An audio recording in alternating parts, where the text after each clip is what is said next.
Okay, so this is the Community Development Advisory Committee meeting on January 14th. And we have 7 applicants tonight who will be doing one-on-one sessions. I'm going to ask that when you speak that you let us know who you are, what your activity is, and then give a brief explanation of what it's about. And then there'll be some question and answers. Everybody will get about 15 minutes. The first one is the city police.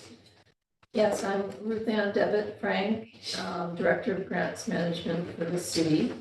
And our department put together an application on behalf of the city for rehabilitation of the sidewalks surrounding Academy Green Park. It will be divided into 2 phases. So this funding request is for the first phase, which will be the 2 sides of the park, Maiden Lane and Clinton Avenue. Those 2 sections are currently bluestone, and they're in varying states of condition. There's some that's okay, but it's generally uneven and cracked and not in very good condition. So it's presenting a hazard to pedestrians along there. So we propose that we will replace all those 2 sections with in-kind bluestone, except for the ADA ramp, which is on Albany and Maiden. No, it's yes, Albany and Maiden. The other 2 curb ramps were already done. And that's Clint on Clinton. On Clinton, yeah, it's a triangle, so there are 2 others, yeah. So they will be done in bluestone, and then the curb ramps have to be done in stamped concrete because they're tilted, so it's not possible to do them in actual bluestone. And then for phase 2, which we're not looking for funding for right now, we'll complete the Albany Avenue side in the same way. That side is currently all cement. And we chose the other 2 sites first because they're in the worst condition and present the worst hazard level.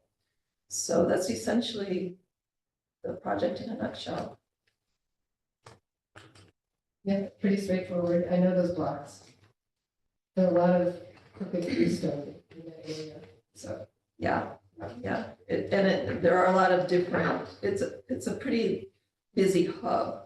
So there are a lot of pedestrians, cyclists, people trying to catch buses, people just coming into the park, especially the seniors who live across the street at the Governor Clinton apartments. And then a lot of services around the area. So it makes a lot of sense to try to get the sidewalks into good shape. So, Sounds good. okay, Worthwhile project for sure. okay. There are a lot of sidewalks in disrepair now.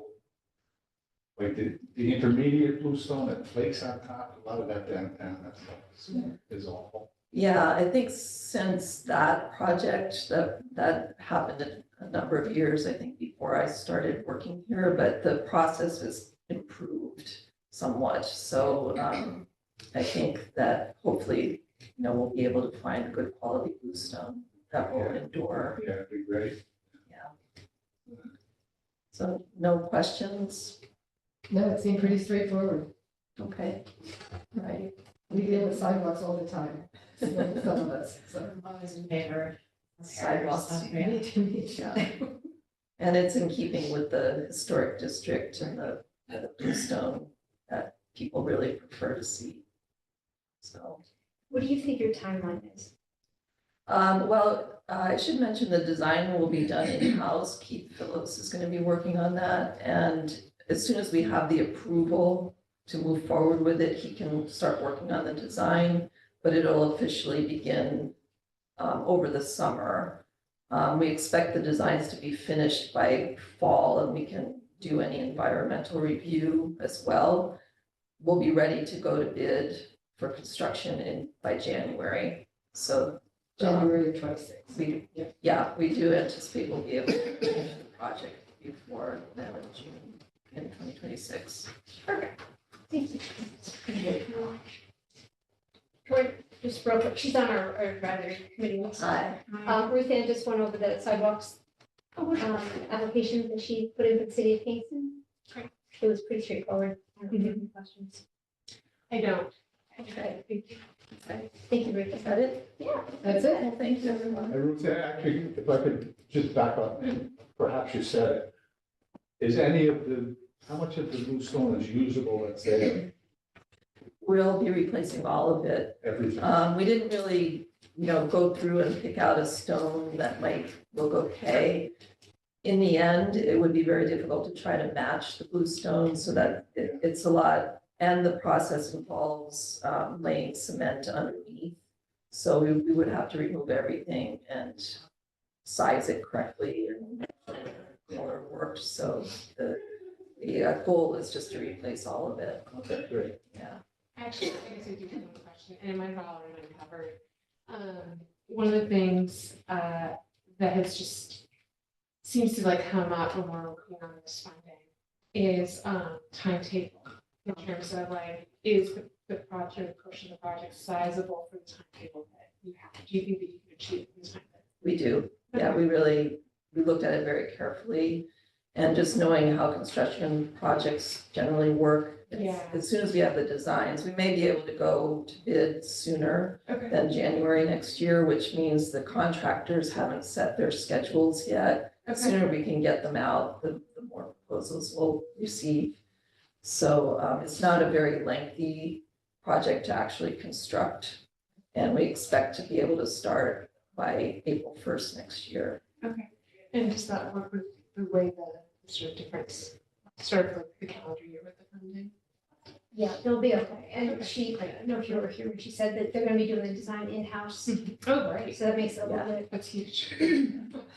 That changes the timetable, yeah, for a little sure. bit. Yeah. Yeah, that'll be fun. Okay, Okay, anything else? Okay, here you go. thank you very much. Run while you can. Yeah, Have a good meeting. thank you. Thank you, Ruth. Enjoy your evening. Thank you. Thank you. See you later. We have YMCA. Oh, We'll move right along. 4 minutes, but if we can. this one was pretty quick, so we're catching up time-wise. Speaking of time, I'm just concerned about the timetable for most of these projects. When do we get notified about the funding for the grant, and when are just looking at what happened last year, So, well, last year was an anomaly. was an issue because the money had not been spent down, so, without the money being spent down, HUD was not about to release additional funding. I see. So normally what happens is, we go through our process and we base our numbers on a 650 allocation. It could be less, it could be more.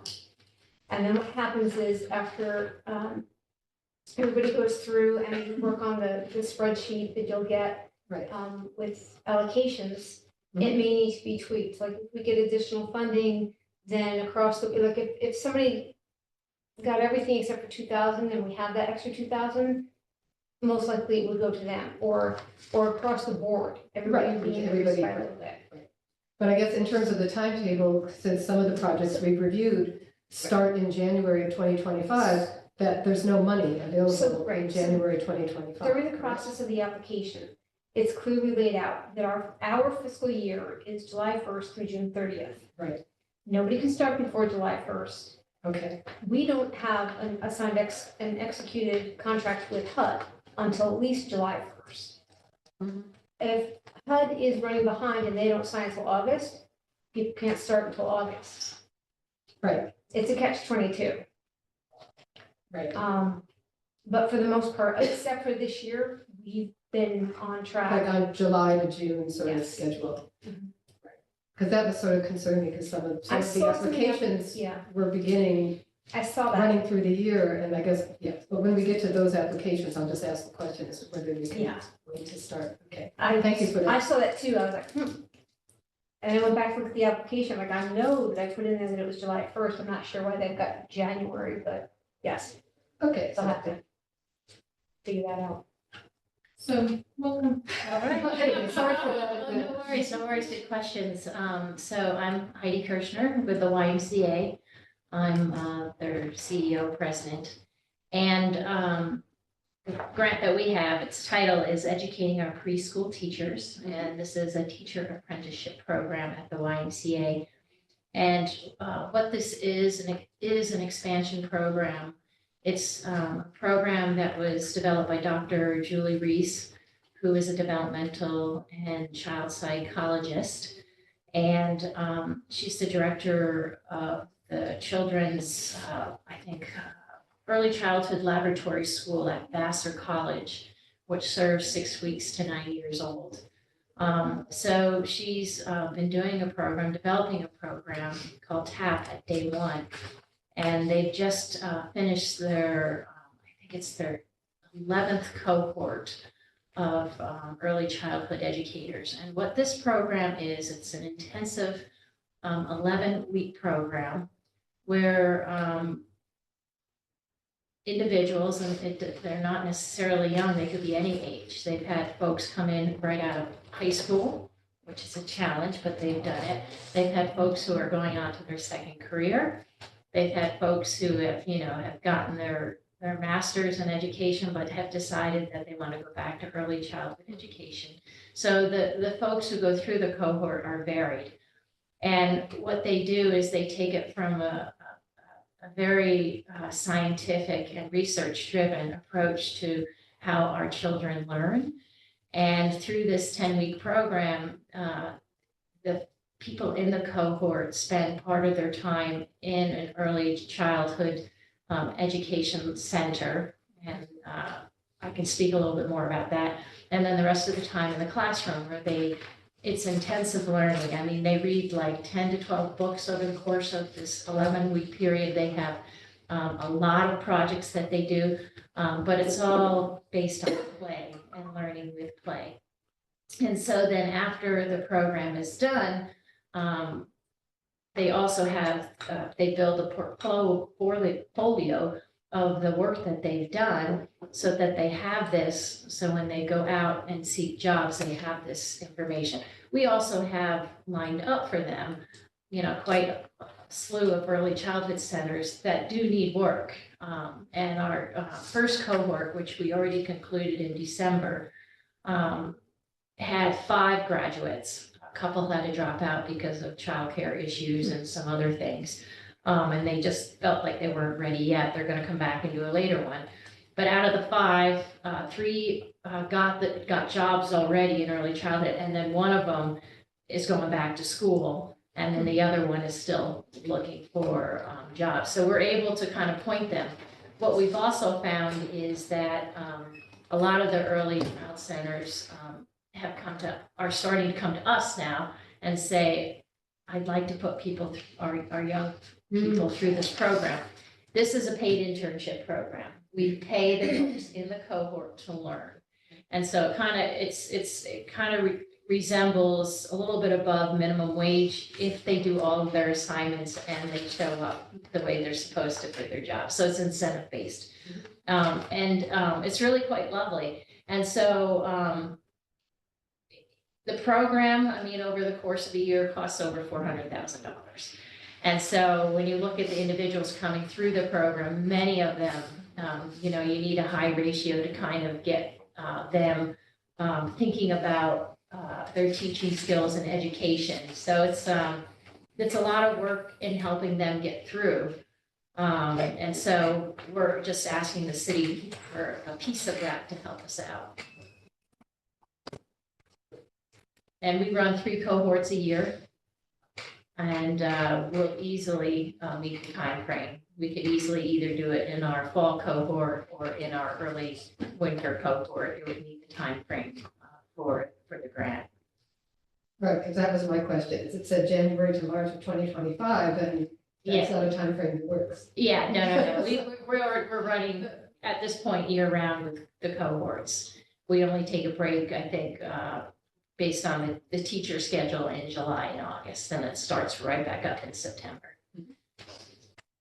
So it's 33 weeks altogether. We take a little mini break in between each cohort to regroup, get our, document our information, Because again, this is research as we go along, because we're trying to improve not only how we teach our apprentices and our teachers to teach our children, but it offers us a chance, to document all of that and, kind of look at it and move on.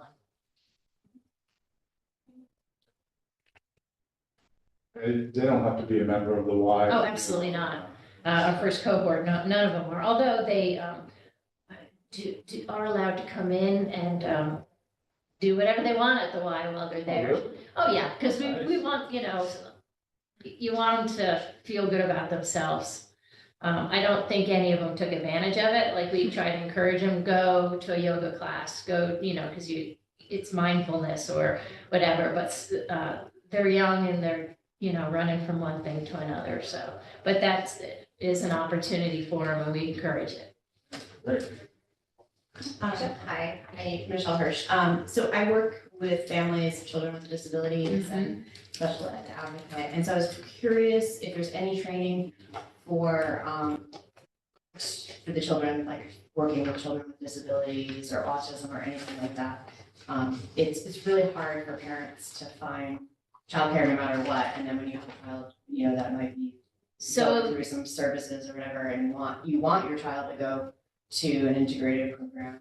So the services right now are for, if you will, like the mainstream early child, which you bring up a good point. Back in my mind, I'll be talking to Dr. Julie about this, but it's primarily like, Head Start, YW, CCE, Little Red, Aunt Jen's, all of those. I haven't seen anywhere in the curriculum where they actually, I shouldn't say that, with physical disabilities, let me put it to you that way. I have seen in the curriculum where they're working with children who may or may be on the spectrum, Right, let me put it that way. But I haven't seen anything in the curriculum where they're dealing with individuals with physical disabilities, but I could be wrong. I haven't delved into that deeply, but I will ask. That's Okay. very curious to me. Thank you. What kind of outreach do you do to recruit people? So that's, and it's hard. Like, the first cohort was truly difficult trying to find individuals. We've put it out, of course, on our Facebook, Instagram. We reached out through Family of Woodstock. We went through our own, our camp families. But now we're seeing that our best outreach is through the other early child care centers, because they need folks, and they're recognizing that it would be really helpful to have our own people trained. And if it's not at our cost, even better. And the beautiful thing is, it's like, if they're working there, okay, we can place them there. Our coaches and our master teachers will go on site and just shadow and watch and, make some observations while they're working. And then they can come back to our facility afternoon, and then their employers want them back after the program, because they recognize what the program offers. And it's funny, in talking to a lot of the folks, now the first cohort we had was all young folks, which is incredibly different than having a mixed cohort of more, shall I say, responsible individuals. The youngsters, it was like, don't forget you have to be here, don't forget you have to be there. It was a lot to do 5 youngsters, but it's super helpful. They, bringing them in, and then their employers want them to be there, and they're learning. And this first cohort said, I thought I knew how to take care of children. I had no idea. They had no idea that what they were, all the things that they should be doing when, taking care of kids. It was totally different than what they thought they should be doing, which was good for us because they learned. So we were happy to see that.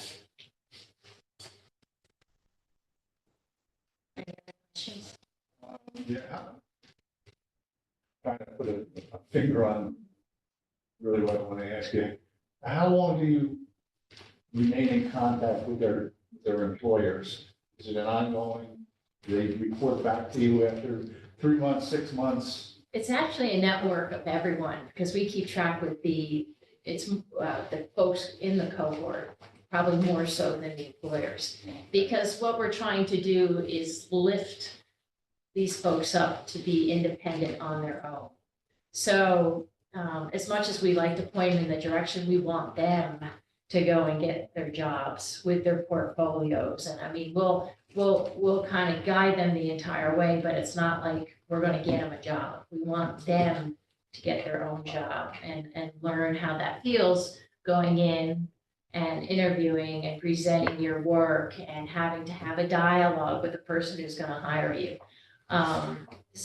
But you can't help it because it's a network you're building. You're talking to, the folks who run these early childhood education centers, and you have continuum of contact and network with the folks who've gone through the cohort. I know in Poughkeepsie, it's 12 cohorts because they talk about competing with one. They always compete with each other, saying they're the better cohort.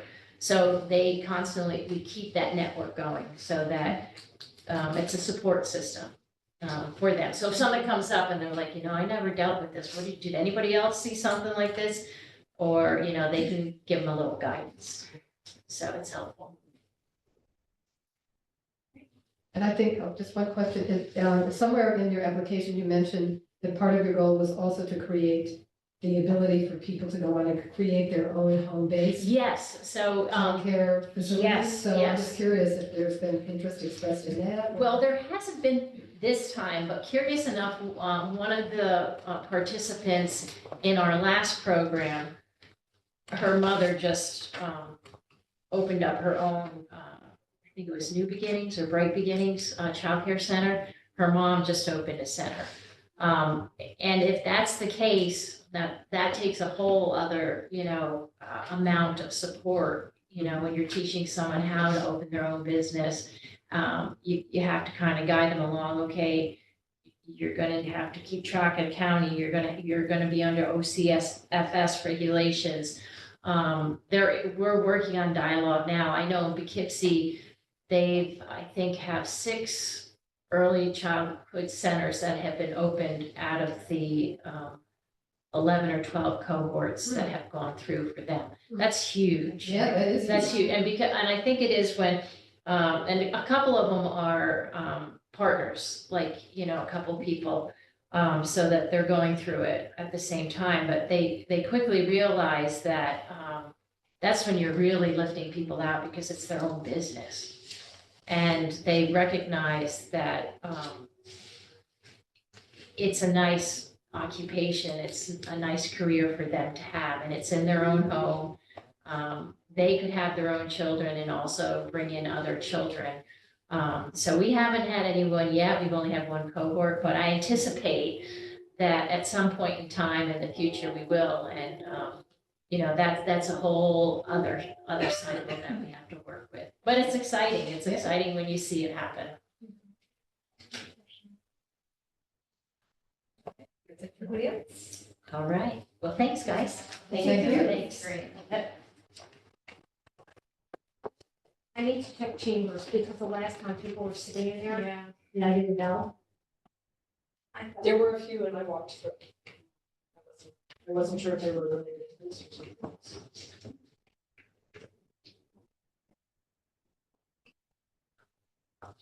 Could be any number of reasons going on here. Julie was in there. A couple of people. Yeah, I saw them in it too.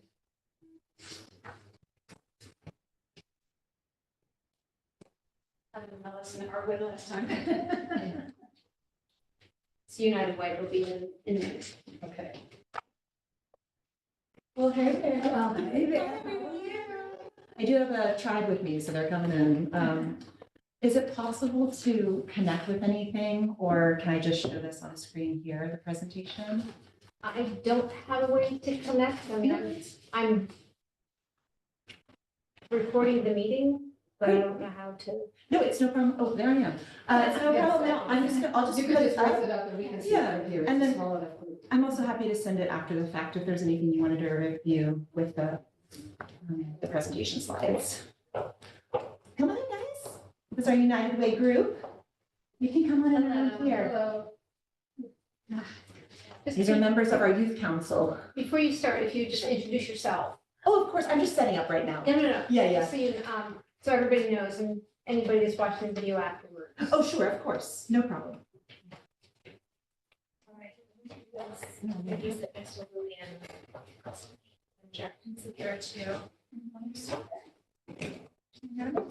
How have you been? Good. Good, thank you. You've been busy. A little busy.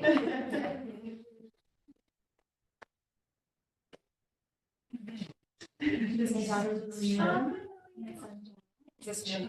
is Maria. There, okay. Yeah, good.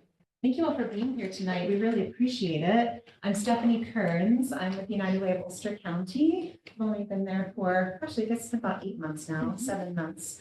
And been a member of the community for about 13 years.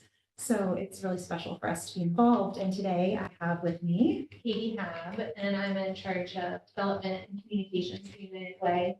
I'm new-ish to the area. I moved here from Austin about a year and a half ago. And I'm excited to do some good work in the community and get to know it more intimately through service work.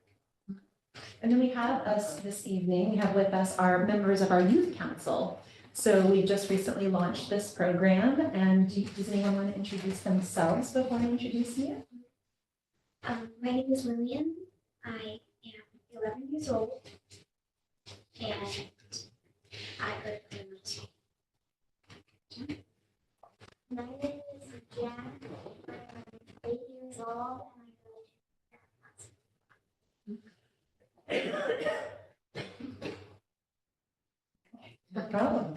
So our youth council is really integral in this presentation, and we really wanted them to be present because it's so much speaking to the program itself, that these experiences are important for them to witness and see so that they have foundational skills. So thank you for welcoming them here. They will be available for questions. So I'm going to try to kind of do this side by side, if you don't mind. Look at all of my emails. So, we said, it's Katie and I introducing ourselves here. We wanted to start with a short video that we've been introducing as part of our empathy workshops. This is a core to the values of United Way and very much drives the decisions that we make in our programmatic growth that we're experiencing at United Way. It's only about 2 minutes long, so I'm going to get that started for you all to watch it.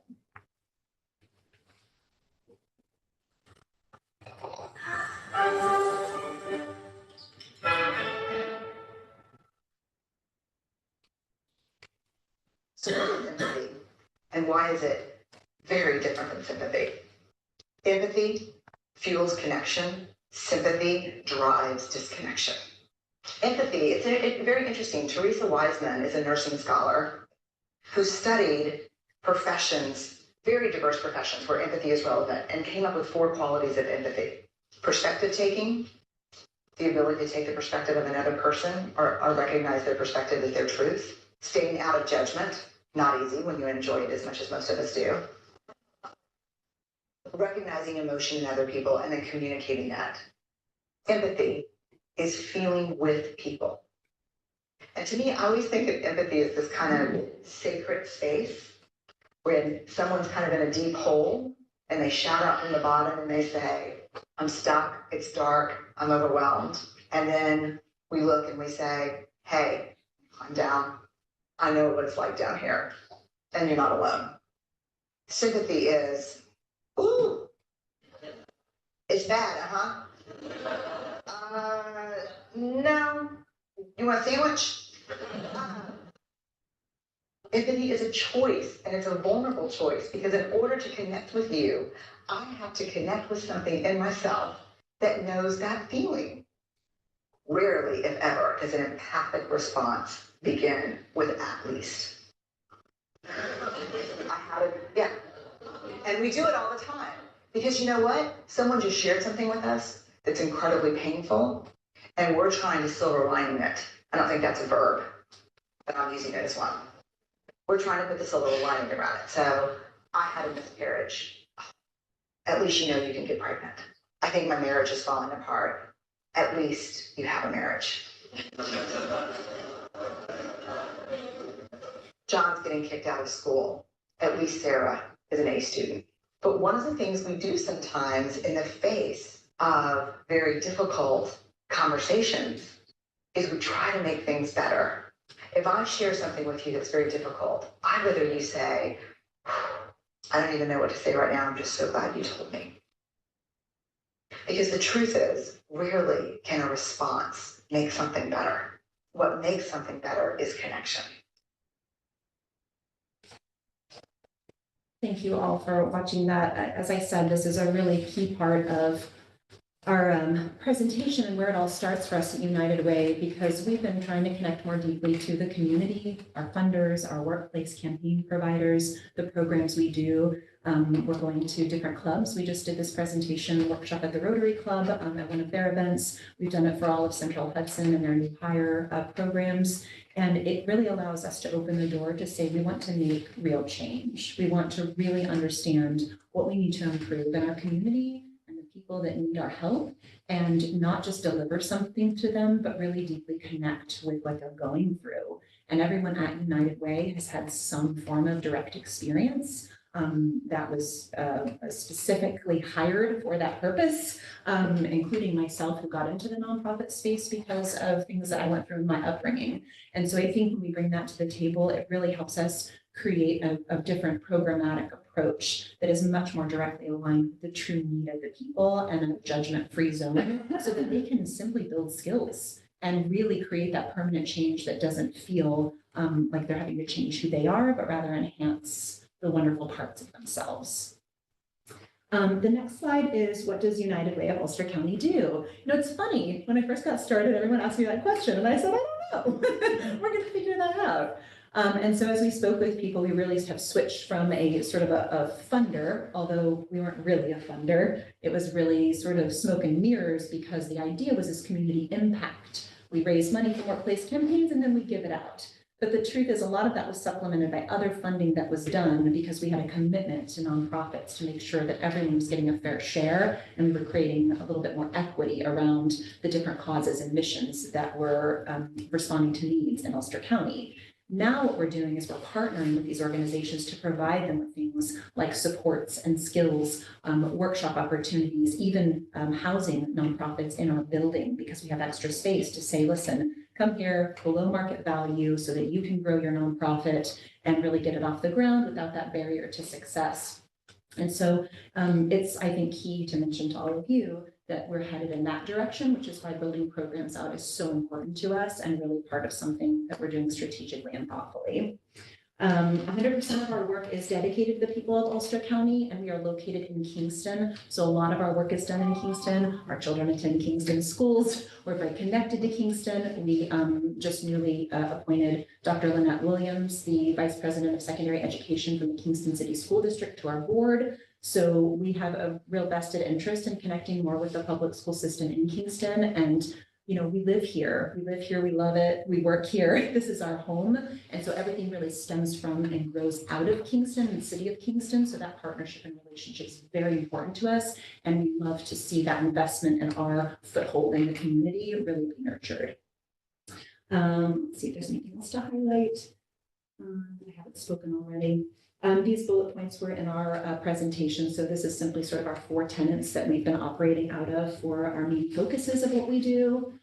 How do we do it? We do it in a variety of ways. I've mentioned workplace campaigns and our partnerships with mostly, it's really 50% now, for-profits and not-for-profits who reinvest in their communities, which I was really stunned to hear. Like, if you're not wonderful enough to work in the nonprofit sector and you're giving more money to the nonprofit world, that's pretty generous.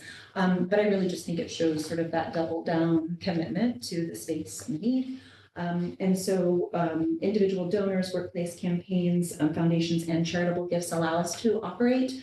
And we did a big appeal this year. It was really beautiful that Katie wrote that connected with more donors and individuals so that we can, again, connect with more people in the community and not just go out for big grants, but also look at what that small impact does outside of workplace campaigns with especially the folks in Kingston. Let's see here. We do have many volunteers that help support our programs. We like to say we're volunteer powered because most of what United Way is about is uniting all of us and having people helping people, connecting at all levels and ages and finding opportunities for people to give back. The next program that we're launching is our VITA program, which is our tax preparation program. That program is open to low-income folks who live in Ulster County specifically, and most of those folks are Kingston residents. Who need support and help, especially those who are elderly and may have struggling finances or unstable finances, but still need to file their taxes. We are really deeply targeting, and you'll see this in one of the two programs we're presenting for tonight, is sustaining that VITA program because there are costs associated with it. Quite extensive trainings that we have to do that are IRS driven. So if any of you have been audited before, you know what it's like working with the IRS. And you know, they're tough and they want to make sure that our compliance is really in check. So we have to be extremely thorough and make sure our volunteers are expertly trained and coached and that we provide adequate space in order to administer that program. VITA tax preparation program, we've traditionally offered support for 150 folks to have their taxes prepared. We're looking to double that this year. The way that we're attempting to do that is by sending out information in Spanish and English to every family in the Kingston City School District specifically. We have someone who's funding the copies for that program so that we can deliver it to all the schools and have it go home so that families can see how they can take advantage of the dependent tax credits. So many of them overlook that, or they're just so desperate to get their taxes done, they don't realize how much money is available to them because they have a family and they meet other criteria. And so we really want to help them access that money. And that's very much part of that Money Matters concept, is there's so much more strategic thinking and financial planning than just having a bank account, checking off that you've done your taxes, and, you know, being able to log in remotely. I mean, it's so much more multifaceted. And if you have the right information and vocabulary and training that is delivered in a non-threatening way and an accessible way, that will really appeal to so many more people that need those foundational skills to build their wealth or just get them out of poverty. Programming is a new angle for us. So I come from the world of youth programming. I worked at the New York Foundling, which is a large child welfare organization in Manhattan. And I was their vice president for about 10 years. I loved that work very much. It meant a lot to me. And I learned so much about the world of social work, about preventative care, training and compliance and programming around youth. And I knew very quickly that the area of youth was important for me to continue to invest in. So after I left that job for 10 years, I then spent another 8 years at a large community center and church and school in Chinatown to rehabilitate that organization and agency and school to develop it into more modern days so that it could sustain its operations. And then I decided it's time to permanently be here.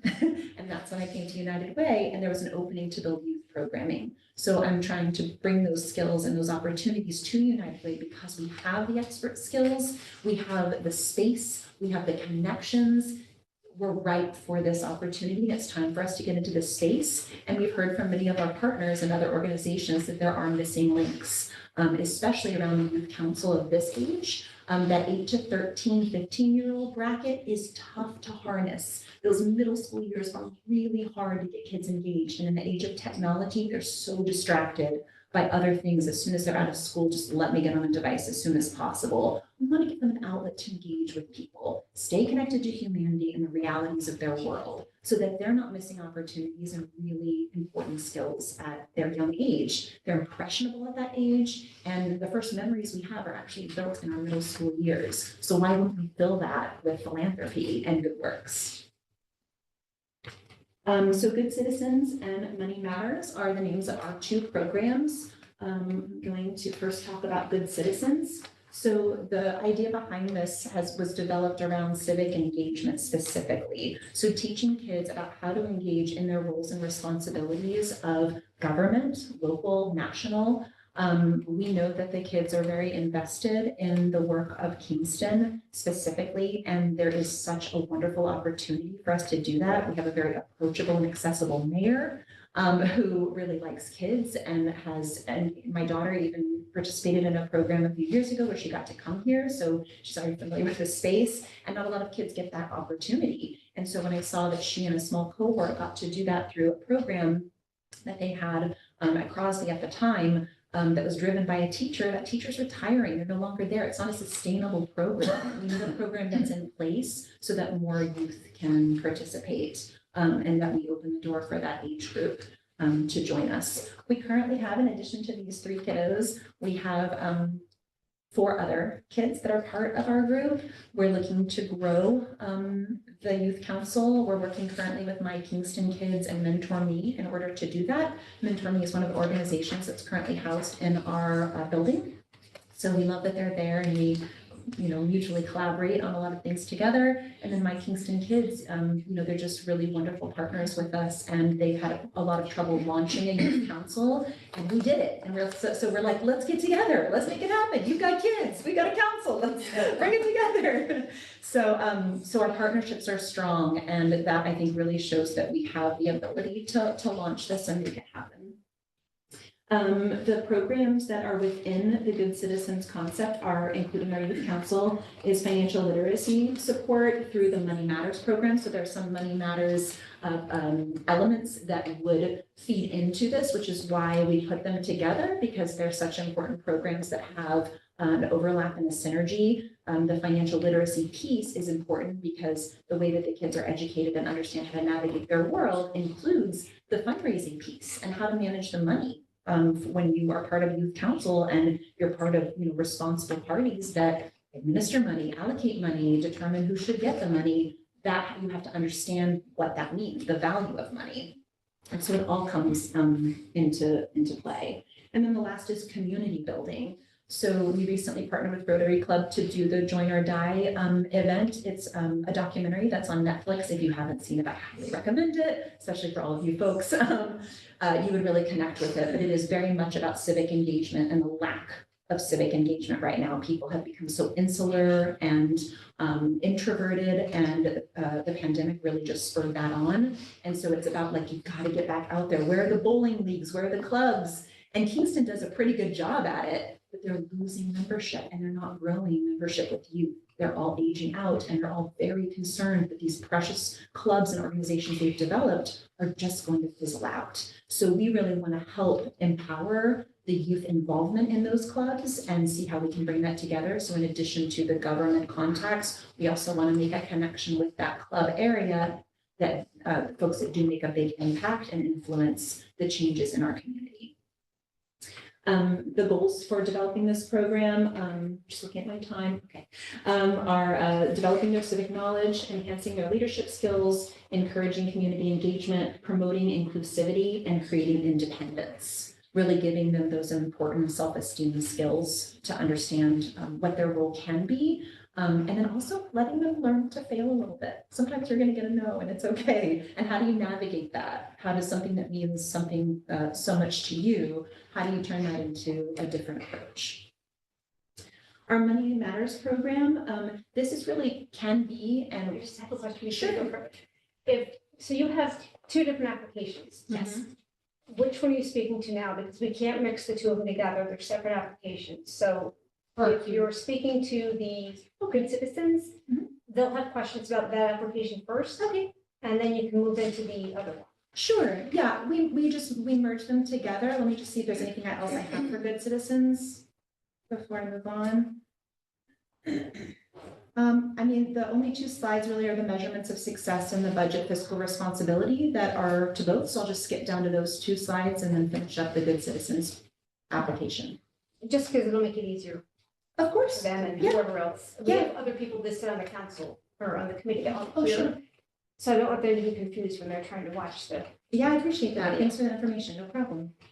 So just to, then the measurements of success will be that they will be this for good citizens. This is important to know how effective the program is in and of itself. So running many programs for us, it's just important that we have the metrics that show the power and the impact of the programs. So they would include pre and post program surveys, participation rates, how we impact the community. And so that would be evaluating tangible outcomes of the projects that the youth led. And the metrics would be the feedback that we would get from the beneficiaries of the work that they would be doing.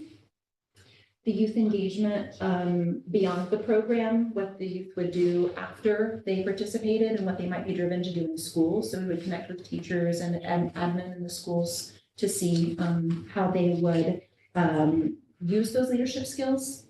And then getting feedback from the participants, from the youth, to see how valuable it was to them and what worked best for them.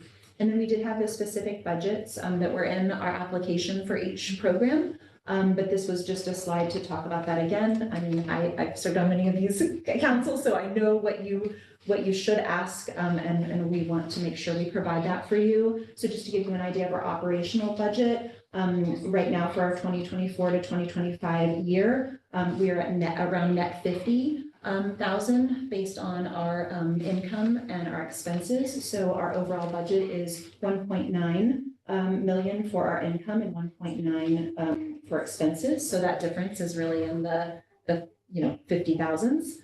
And then the request for the program for good citizens is 43,974 because that does include a partial salary. So we would have a part-time person for good citizens as a standalone program in order to administer that program by itself. And I'll stop there. Does anybody have any questions for her about that application? The good citizens. My question is the same question I've had for other grants too. The January to March to 2025 time period, that won't work because this program runs from July to June of 2026. That's So fine. that's not a problem because you would just reschedule the Absolutely. program, But thank you. Yes, we would just adjust the timeline for whatever would suit. whatever. Absolutely. One other question, and I might not have the right, but the building, so that when I'm looking at the budget includes rent, do you own the building? We do. Okay. We own the So- building. So can you tell me more about the rent that's in this budget? Yeah, so for any program that we develop, we carve out a part of our mortgage or the costs associated with the equal amount that it would be to rent the space out to another program or service so that we can monetize the use of our building and assets, and we build that in. It's really just one of those things that when you create a new program, we look at funding for that program, what it would cost if it was housed somewhere else. So it's meant to be sort of a representation of the full cost of the program. That's just something that I've typically done for new program development.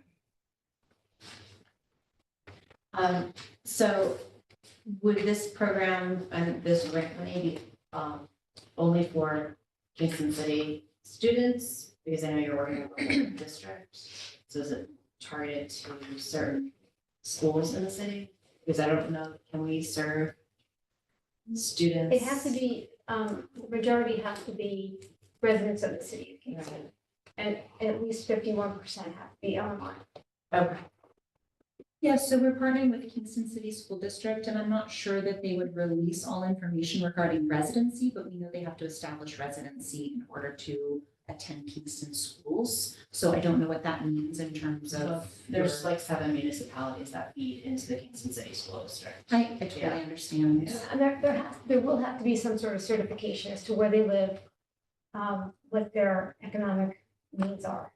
Because we need that for HUD. Sure. Thanks So- for the so if information. you We'll get- look into that and we'll register that. So if you get funded, Amy will work with you on what you need. Okay. Any other questions? How many children will be involved in this? Are you envisioning for this year? How many children between the ages of what, 5 and 18? 5 and 18. So It depends on our partnerships and our ability to have the staff member to fund it. So in the perfect world, should we get the funding, we would like at least 20 students in the youth council. That would be ideal, also manageable for us to be able to do that. And then we are looking at and working with a representative for,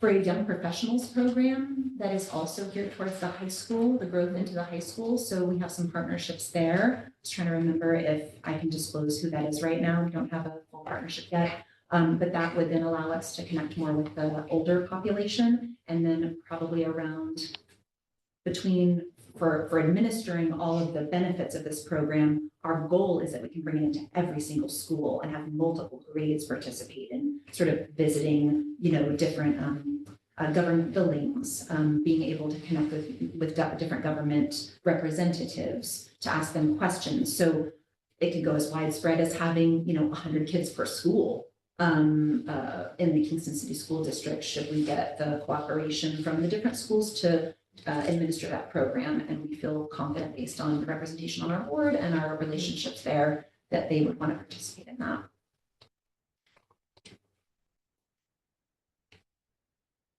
And your goals are very ambitious in terms of addressing equity, climate, financial literacy, local politics, everything. Do you have it set, is your curriculum sort of set out in terms of topics, or is everything you sort of address those generally in programs that you do? Yeah, so, with kids, you have to be a little bit more nimble. So we have a lot of different, just like you said, themes or topics. The last one ended up being a big governance meeting because there was a lot of infighting about, reviewing the roles and the official responsibilities. And we decided to disband that and instead rotate the roles. So a lot of it too can be reciprocal conversations where we learn something from them and then respond to it, prepare for it the next meeting and deliver it. But yes, there's different highlights that will be routinely done in person, and then some homework that they'll receive, and then access to different programs so that they can continue to grow their skills. So if we were to say, if they're able to fund one over the other, do you have other funding prospects? You're talking about the two Yeah, programs? yeah. So they're split up so that there would just be a part-time person that would administer the one program that would be standalone. So each program can be developed independently, but there's just a beauty in the potential for the synergy between them. Right, but there's other funding possibilities for. Funding. Yeah, there's other Oh, options. yeah. Yeah, absolutely. Mhm. Do you want me to go into them? Yeah, if you like. I think it's important, no matter what program we're running, to have a broad base of funding. You can't rely on one source, or else it's not sustainable. Of course, to get things off the ground, sometimes you do need one influx to begin something. But yeah, I have a long spreadsheet of grant possibilities. I write new grants every week. And so there's that. And then there's, of course, funding like this. And then individual funding, and then large donor as well. Thank you. Yeah. Oh, and we're gonna throw an event this spring, a field day event. So hopefully you'll all have a team and come and do potato sack races with us. Any other questions on this application? I guess just one more. How often do the groups meet? Monthly. Monthly, okay. We usually meet on a school holiday.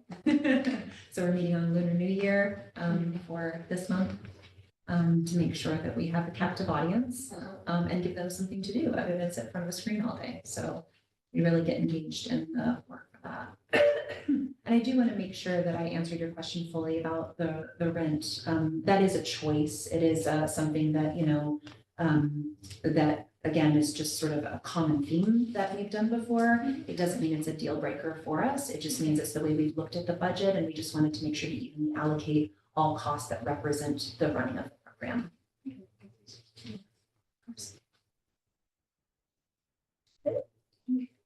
you. Thank you. Yeah, good questions. So we have another presentation. But then Even, it's yeah. short, right, because we have a limited time? Yeah, you have 15 minutes for each one, and Right. you have like 2 minutes left, because you started at 6 o'clock. Oh, my time must be off here then. I'm sorry. Oh, okay. I guess the Q&A took, The I Q&A didn't took realize that. longer. Okay. I'm not sure what to do then. Should I just send the presentation or, Well, that's up to. I'm sorry, I just didn't realize, I misjudged the time. We have the But we 6:30 and 6:45 sitting here, so I can't. So maybe, let's just do questions. Let's do questions, because you did send out the application, and a Perfect. lot of what's in your presentation is also in the application. Yeah, that's great. Okay. Sure. So that's a Money Matters program then. So Money Matters, how many students do you think might serve? Yeah, so let me just shift gears, my mindset to that. So, thank you. Yes, so our plan there is for 200 people and families annually for that program. We'd like to focus on helping at least 60 plus children, youth and families. All of that will be done through the different programs that we have available in Money Matters, the VITA Tax Assistance Program, the Literacy Program, and building out the mini town concept in our building, where they walk around and essentially sort of play a real game of life, if you will, so that they can really see what that's like as they make their choices through life and determine how that affects them. I have a question. It seems like this Money Matters is focused on tax preparation, right? Because you're hiring somebody, the person you would like to hire is someone who would focus in on helping people do their taxes. But you had a lot of other things that you were hoping to cover too, like ambitious things that I wish someone had taught me. Like basic savings, mortgages, developing a business plan and all of that. How do those fit into this overall program of Money Matters? Sort of tax leads to all of the other subject areas. So the tax program itself is really powered by volunteers. So there's not a huge cost in that in terms of the personnel that would be helping. The person that would be responsible for running the Money Matters program inherently would be a coordinator to make sure that all of those different programs that you're referring to, the basic financial skills and things like that, would be delivered to the right audiences and that they understood how to access them, watch them, and digest them, and then have, meetings afterwards where they could go through the details about them and ask questions of things they didn't understand. It's one thing to watch something and be trained on it. It's another thing to practice that in real life, and that's very key to this program. It's not just about putting video in front of them, which is really what's happening a lot right now with other financial literacy programs. It's about connecting that to their real life experience. I could go on, but I'm trying to be brief. Those are my main questions. Yeah.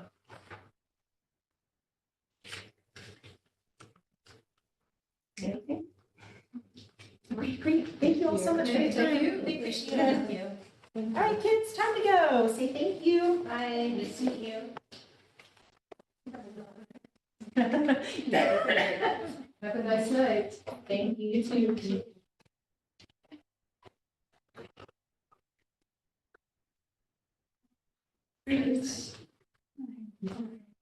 My name's Nadine Lemon. I'm with the Center for Photography at Woodstock. The most important news to give you is that I've filed a piece of paper to change our name to CPW. So everyone always asks when I go to town, soon we will be CPW. This program is one that we did a little mini program pilot last year with the artist. It's the scrapbooking program, just to remind you. We now want to do it specifically in Kingston. And the best part, I think, about this program was the intergenerational component of it, that we were combining kids with seniors. And it was really pretty amazing that, the stories, there was a lot of parallels between the stories. So we did actually, in my application, in our application, it said that we'd applied for a grant from the National Endowment for Humanities. We did receive that grant. They just announced it today, actually. So that's very exciting. It displaces some of the general operating support that we put in our budget. It's always helpful when you don't have to use your general operating support for programs like this. So do you have questions? Do you want me to go further into it? I know you probably burned out at the end of the meeting. Okay. So It's 23 learners, yes? I think we put maybe 30. But, you know, it's up for how many weekends. We've already started to reach out to seniors, senior centers.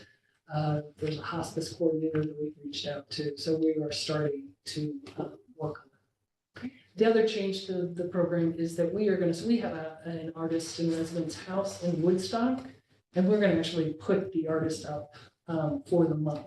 Because last year she was commuting once a week. It's really quite extraordinary. So the $1,000 that's in the budget related to housing will help us offset the cost of that house for the time. And so this will take place during the summer, right? So it's. Ideally, I know it depends on when you guys get your contract signed with the federal government. Ideally, But the we have timing it. is, okay. Yeah, ideally it would start in July and go for the full month. And is that to give you access to kids that would otherwise be in school or? Exactly. So it's taken us a little bit of time to figure out when the best timing is for students. And it does seem that for kids that July is a good start point because they're out of their high school and they haven't hit the August levels yet. Right. So, But if the money didn't come through, then it could be more after school or weekends, or you would adjust the time period. right. If it doesn't come through, we will adjust. We had to do that actually. This is the second time that we've applied to the Community Development Block Grant, and we did have to delay a little bit the one for Wendy Ewald that's currently going on at Kingston High School. And that one was with immigrant youth and English as a new language program. So, yeah, I mean, it was a neat program. The one we ran last year with Woodland, we didn't get the students in time, right? And so we were like, we need to fill these classes. And I had been involved with Woodland Pond previously. I was the chair of the board down there. So I called the executive director up and I said, hey, you know, would you mind if we came down and gave you this free program for Brenda and Keneally? And it was fantastic. The seniors ate it up. I probably should have sent you that article. It was an article in the Freedom maybe. And then the seniors all bussed up here to Kingston and presented with the kids. And it was neat for the seniors, you know, they meet with each other daily, but they didn't know each other's stories, which was really interesting. They didn't know their life stories. So that was I think the people are still meeting regularly, which is helpful. So we would like to set this is still a pilot program, but we would like to set it up as something that we can do year after year and have it feed into what we're calling, you know, kind of a people's history. So. And everyone's invited. We have our big opening this Saturday in our new building. Very exciting. That's awesome. Mhm. This is a big week. It is a big week. Can you tell my face? That No, but for that grant and the opening, that's fantastic. it works. And so how do you find the seniors in Kingston? I mean, for this particular program, since these are sort of Kingston-based projects. So last summer, Brenda did meet with the Office of the Aging. I Oh, don't she remember did. who she was meeting with there. So they said that they could work with us as well. Good. I knew a connection of someone who runs hospice. I can't remember what her hospice program is, but she was open to us talking to her as well. And then, you know, there's Golden Hill nursing home. You know, we could easily, transportation is always an issue, but we could come to them. And we are open to suggestions because we haven't nailed everything down Yeah, I got one for you, Mountain Valley Manor. yet. Because Mountain Valley Manor, I think people are often sort of a bit more. Okay. from it. I mean, Golden Hill, it can be, but also Golden Hill's a skilled nursing facility. Whereas some people at Mountain Valley Manor still like have their car and. Right. You know, they're driving around. Okay, So, yeah. And then our rec program, that was some senior program. Yeah, okay. the Y had some senior programming and actually recently, I mean, on this round, CTE is also looking to do some more movement based, but you know, senior and intergenerational programming. It's gonna make some nice, you know. I mean, these are helpful programs for us to learn how to reach out to these populations too. Yeah, because we are new in town, it's very helpful to get these connections. The why. I don't know of any other senior housing, not more than it, where it's sort of like that. There's that bandwidth where, there's a lot of seniors that would like to break up their day, and also sometimes situations like Mountain Valley Manor, they'll do transportation themselves because they can incorporate that within their week for people that opt in. Okay. I'm not gonna speak for them, but just But it's knowing, possible. that there are, senior homes that do that. And then here on Broadway is Yasmin Towers, so senior living facility apartments, and then up on Albany Avenue, Governor Clinton. Yeah, I wonder if Repco, because Repco has senior housing, if they're a resource to advertise through them too. Yeah, totally right, because that would hit the LMI population. It really would, Right. it really would. Cool, thank you. Didn't realize that was coming Even from the info. housing authority too, they have a lot of seniors. Ulster housing? No, Yes, Kingston Kingston Housing Housing. Authority. Okay. That whole street by you. So, off of, what is it? Which street I mean, Curly? Yeah, off of Hurley there, the whole street is all seniors now. There are a lot of seniors there Yeah. until you get to Stony Road. Yeah, before that, well, no, not right off of Lucas. And you make the left, I don't know anything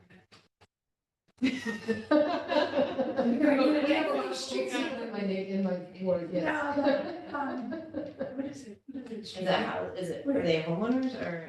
Well, no, actually, they all rent houses on one street, off of someone in Kingston and, Oh, like Plymouth. but the next street The over. next street, Browning Terrace. Browning that's it? Terrace, there Okay. it is. Yeah, They're all, some guy bought a lot of them houses and it's all seniors and they're putting people with other people. there are a lot of seniors in Yeah. that little Right, cul-de-sac, yeah. because he bought it for a senior street. He said eventually that's what it's gonna be. Senior Street? Well, I do know some people that are buying homes to also have assistance, so it's instead of a larger, like assisted living, it's a senior home, And it's that's a what they- smaller group of people, yeah. So we recently hired a community outreach and engagement person Mhm. who actually just got appointed to the Kingston Arts Commission, which is super exciting. So I will give him each of these. I will pass on the task to someone else to do. It's a lot of work. But that's It it, is. Yeah. Thank you. Thank you. Thanks, Cindy. Thank you for speaking in and letting me change my time. And good luck with getting everything ready for Saturday. I know, I can imagine. Thanks, everyone. It'll be great.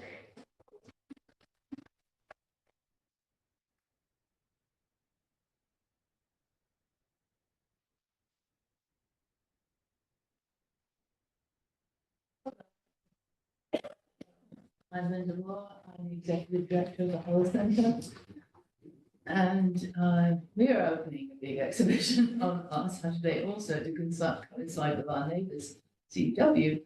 So I'm up to my ears as well. But I have a lot to go over with you because our grant award for last year didn't arrive till October, and we had planned for a summer camp. And having to restructure it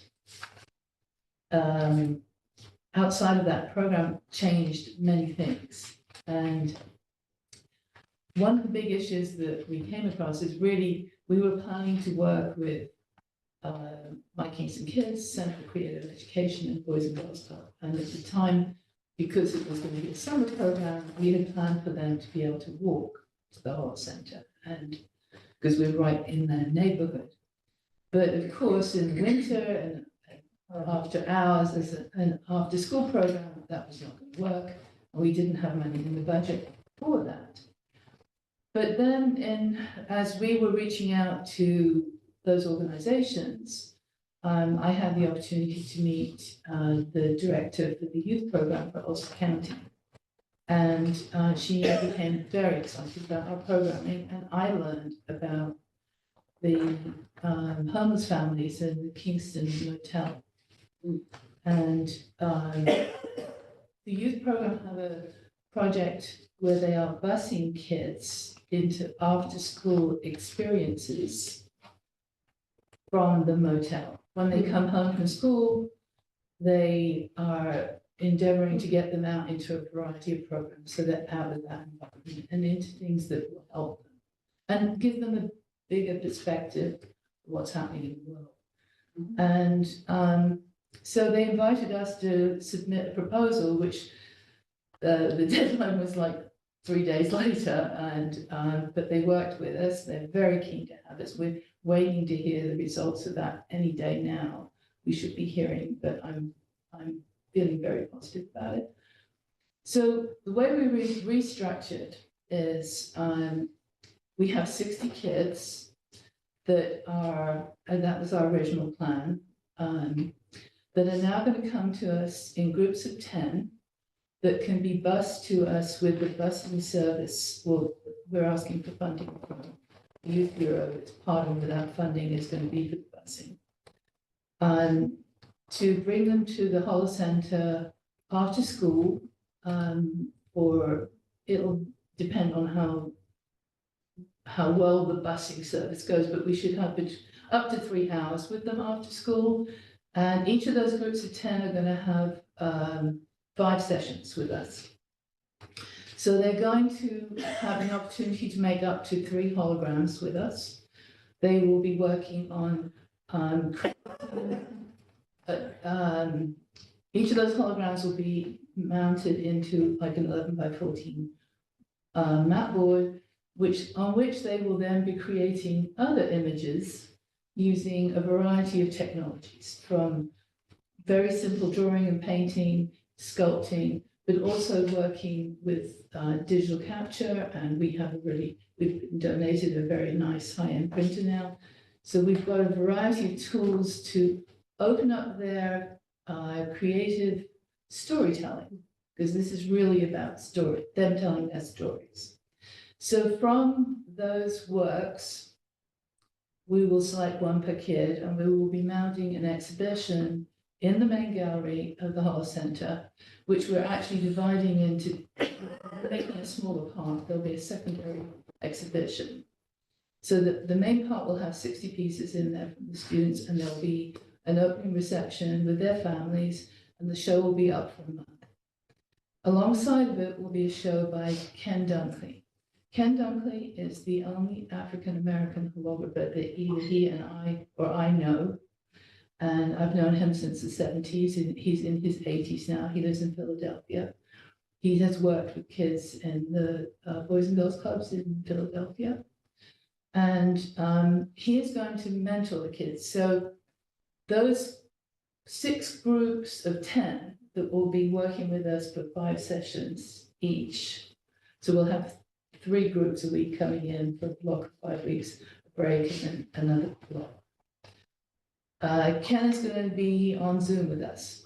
So the kids are going to be able to meet with him, discuss with him, explore ideas, have him as a role model. And we're going to have an exhibition of his work in the smaller gallery to go alongside their work. Now, the funding from the Youth Bureau will then not only fund the transport, but we're actually going to bring another 100 kids in.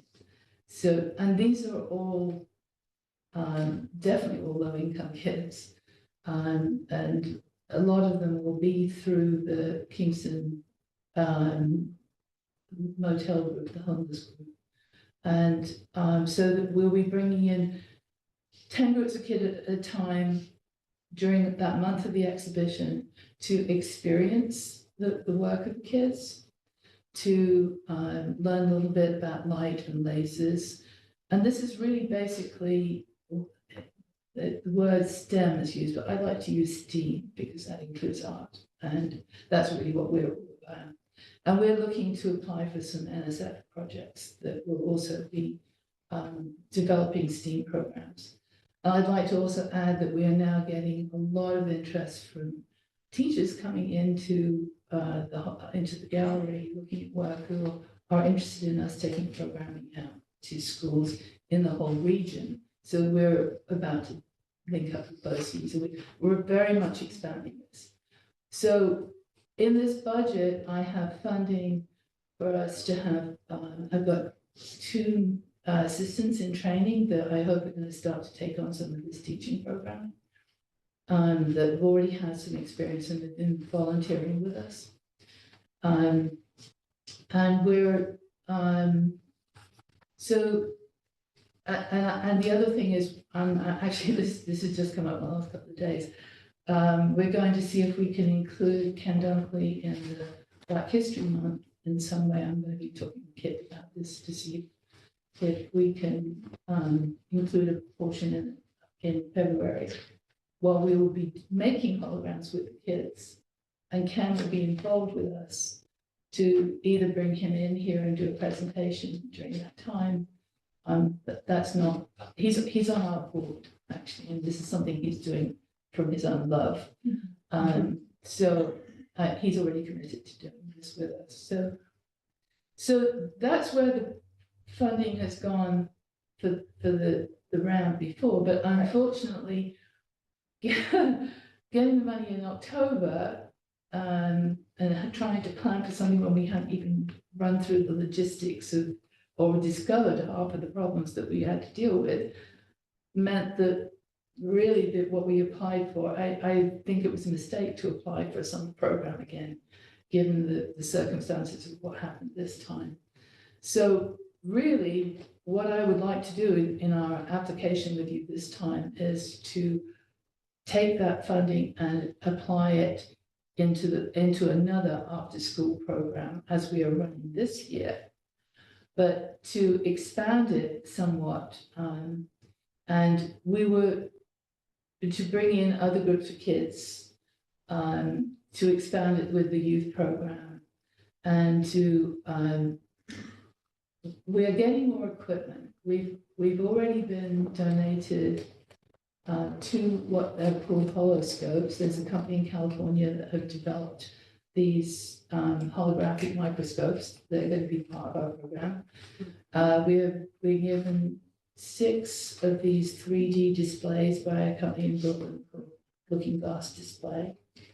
And we're reaching out to other companies right now. So we want to expand. So the kids that are coming in right now are going to get the experience of holography primarily, and other mixed with other media. The kids that will come in through the youth program will get an exposure to this, and we want to be able to bring them in to just actually make holograms with us too. But we want to expand it into where holography is going too, which is into digital approaches. And we're getting the sponsorships already, and we want to. I think it's really important that these kids get access to this technology at an early age. I worked as a teaching artist in the schools on Long Island for about 10 years, and as an independent individual, and the schools that were able to do this with me were those that had funding. And the underserved school kids just, I couldn't afford to do it on my own, and that just didn't happen.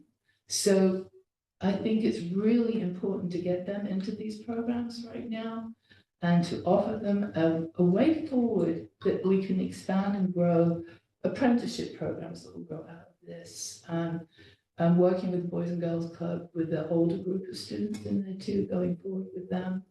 But being able to open up a pathway for them to have access, which they otherwise don't have, and getting that equipment so that they can have that access with us, and getting more and more opportunity for them to participate with us. So, you know, that journey forwards, it's been very rewarding. We've had 2 pilots. We ran 2 groups just before Christmas. One with a group of young kids, and another group that we ran through the Kingston Children's Home, who are also interested in working with us. And they came in with a whole busload of staff as well for a field trip, and they went off really well. Tremendous engagement. One of the things that I've experienced with doing this over the years is I've never had a problem with engagement. because they love it. You know, this is a wholly new approach to working with imagery, and it's going to be their future. We're all going to have 3D displays going forward. It's almost there now. If you went to CES, you'd have seen a lot of stuff going on just the last couple of weeks. Each year it's expanding, and we are on the cutting edge of all of that. We are a unique organization internationally, and I'm the board and myself are making a commitment to expanding our education program. So this funding that we got for this past year is really seeding us to go forward with all of this, and I'm very excited about it. And we're going to be getting started in like 2 weeks' time, and I'm hoping that we can get funded to take it on to another level next year and expand the range of technologies that we are doing. And we will learn in this process with these kids this time around. And if we get the funding, which I think I'm very encouraged that we will get through the Bureau, because they have been so excited about what we want to do with this, and they see the benefit of it. And it's been such a pleasure working with the other group that has been taking the kids out to the schools. They're the ones that are bringing them to us right now. They're so excited about all of this too. So that's pretty much where we're at. So I'm sure you've got some questions for me now. Or have I shocked you into silence? You haven't talked since yesterday. You have a lot of good information. It was good to know what happened last year, because I know the delay really impacted a lot of the people who got awards last year, so it was interesting to see how you creatively dealt with that kind of challenge. And since you're meeting a need, like It's huge. Yeah. So the groups, of the 6 groups of 10, are they, like, what are the age ranges of the groups? I'm trying to organize it into 2 groups for middle school and for high school. We have locked in one group for with the Boys and Girls Club, so 10 of them we will have 10 from the Boys and Girls Club. And they are also a group that are going to be taking classes in drawing at the same time. So I think that will be a nice partnering. We are working with My Kingston Kids and CCE right now. One of the complications is also because it's Black History Month in February, and they're already very involved with so many things. And that's the thing, starting late with this meant they had already got their programming in place. So I'm hoping that we will still be able to get 2 groups of 10, one from each of those organizations, and we can get at least that. We have no problem getting more kids from the Kingston hotel. Yeah. And how many days a week after school? Each group gets 1 day a week, 1 session, for 5 weeks. And so we're looking initially, I was just talking with them today, most likely we will run the Kingston Motel kids first, through that first 5-week period. And then it may be mixed groups. In the others, they are the busing service that we have available can go and pick up at CCE and with My Kingston Kids. So they will work the transport for us. Which is obviously the key bit. Right, yeah. So like all those kids in the hotel, if they don't take their regular bus back to the hotel, they can't do an after-school program and then be bused back later. So it's really key that they have things to do. Yeah. You can see.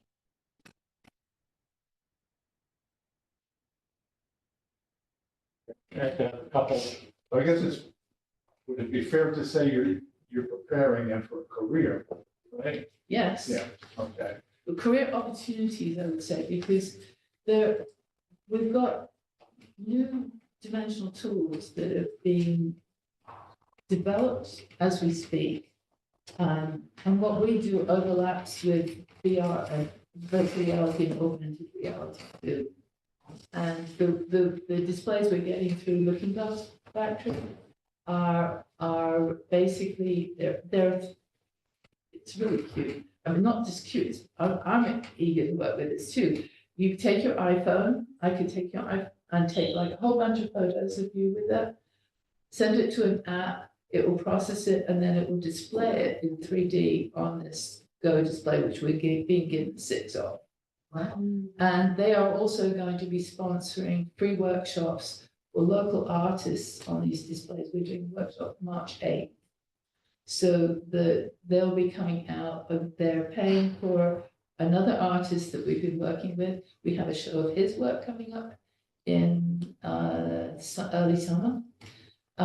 He teaches at Rochester Institute of Technology in New Media. And he's going to be coming down to teach that workshop. They are sponsoring the whole thing. So it will be a free workshop. But we're operating on multi-levels. We're doing ongoing, probably twice a month on a Sunday, workshops for the general public, which are also open for kids from about 10 upwards. And I am getting requests for kids to come into those programs.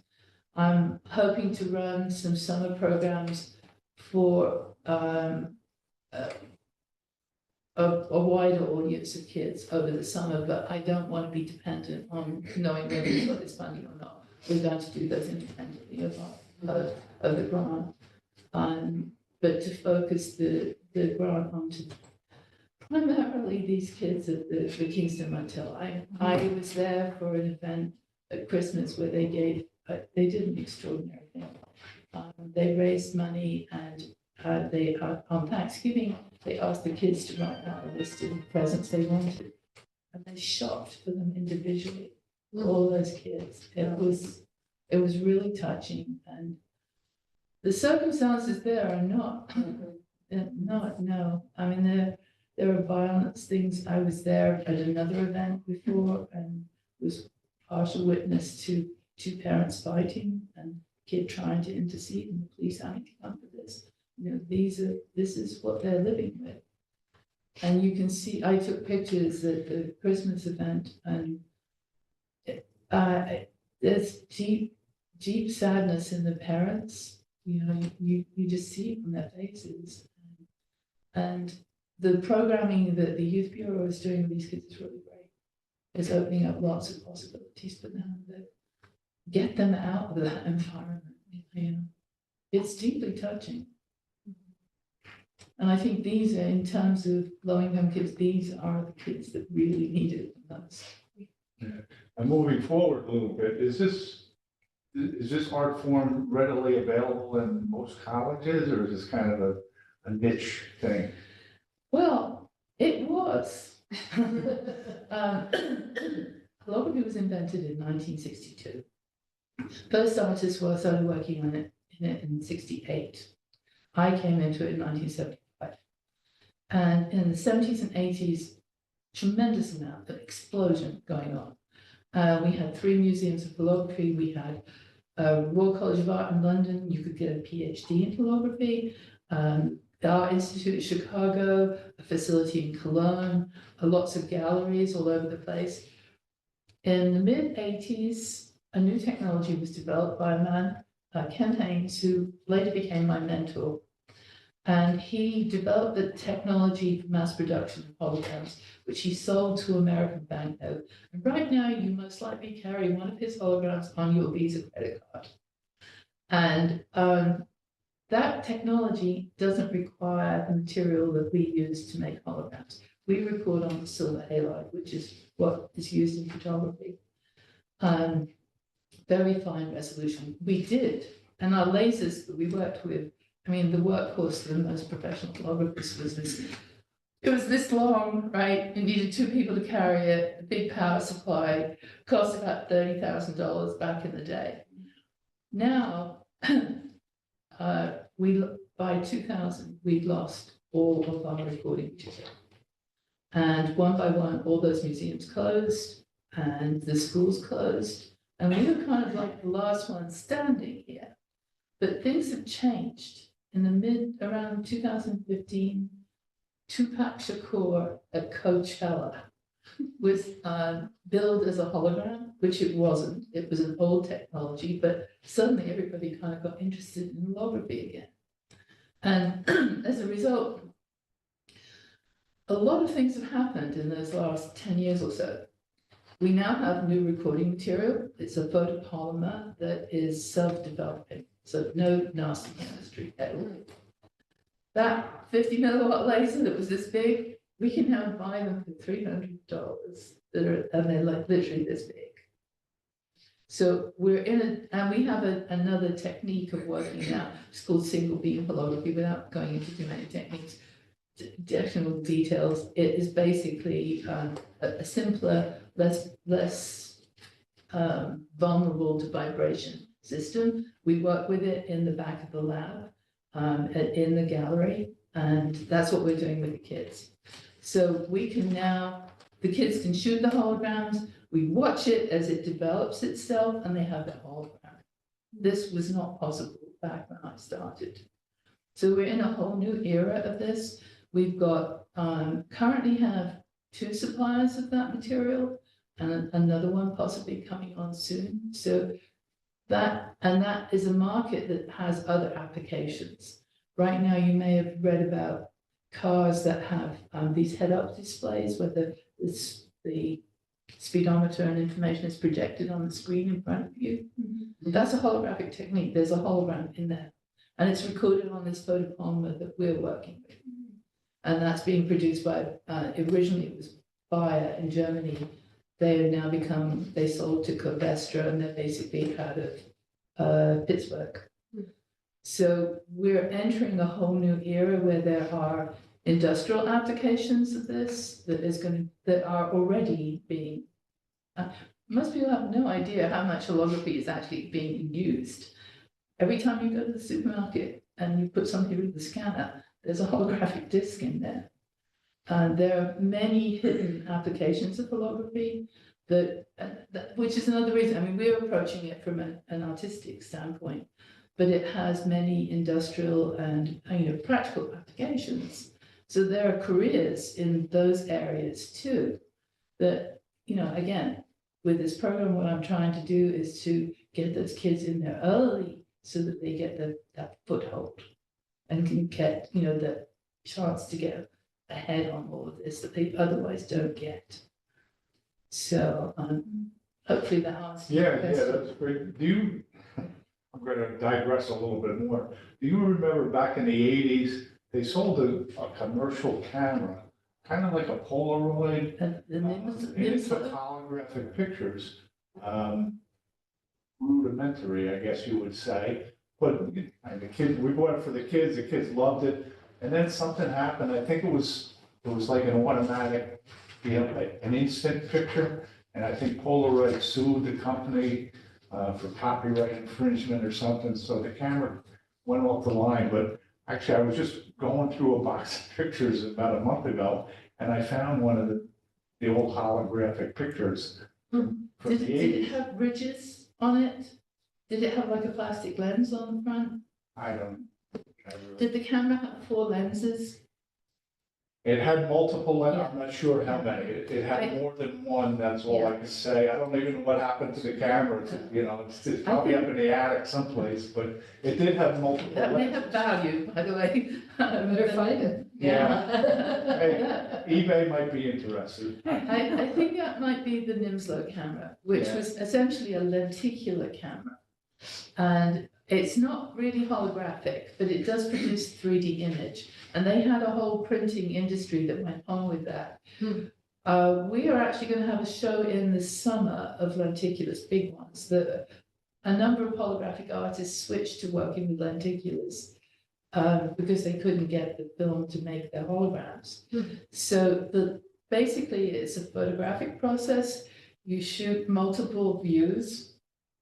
You in a big professional rig, you'd have a rail, and you move the camera along the rail and shoot many pictures, or you'd have 10 cameras and shoot all at once.